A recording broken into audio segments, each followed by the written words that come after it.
Hi friends. I think we've been doing this for about a week now. A week of social distancing. I certainly hope that you're all, please tell me you're all practicing social distancing. It's hard. It's really hard. It's hard for us. It's hard for our teenagers. It's hard for little kids. It's hard for senior citizens. This is not easy to do, and it seems strange because you'd think it would be, but trying to keep ourselves at home and away from others is really challenging. Get outside and get walks, get some fresh air if you can. Otherwise, just as best you can, stay at home, please. Thank you. Wash your hands. It's hard to come up with things to do every day for a film like this, for a video like this, but let's do inversions today. If you've never done an inversions anytime your feet are above your heart or your head's below your heart. It does not have to be something super challenging. We're going to start with legs up the wall. If you don't have a great wall space, the back of your bedroom door might work. Trying to find a place. It's a thing your mom never let you do, but you get to do it now. So we're going to do legs up the wall briefly just to show you how to do it. You're going to start sitting as close to the wall as humanly possible, like your hip bone is right up against the wall or door, and the shoulder closest to the wall is actually kind of somewhat behind you, so your hand would be behind you.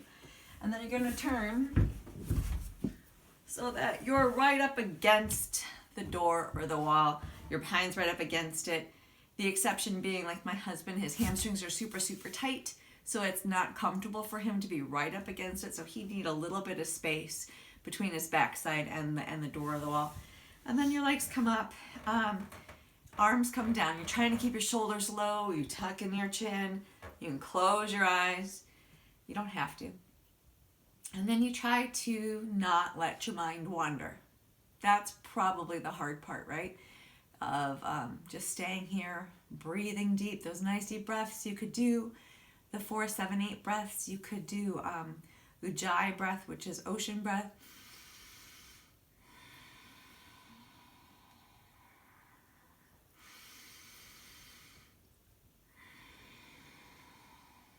You could count your breaths, whatever will help you to stay focused. This is a great thing to do anywhere from 2 minutes to 15, whatever you can carve out for yourself. If you are looking for something a little more challenging than legs up the wall, you could do shoulder stand. Shoulder stand you can do from a legs up the wall position, bending your knees so your feet are on the wall and you lift up. If you've been practicing a little bit longer, you go ahead from a reclined position. You're laying down, hands come down beyond your hips. You can start by drawing in your knees. When you're ready to inhale, you're going to swing up. Your hands are supporting what would be the very top of your hip bones. Elbows kind of walk in so you can walk in your shoulder blades. If you can climb high enough up on your shoulders, your hands can then come down. They don't have to come down. It's actually a really bad idea to try and shake your head while you're inverted. So keeping your chin tucked in toward the notch of your collarbones. Your legs are however high they're comfortable for. You can have bent knees, you can have long legs, you can play around, jackknifing your legs, whatever you need to do to kind of stay focused, do that. So this is a shoulder stand inversion.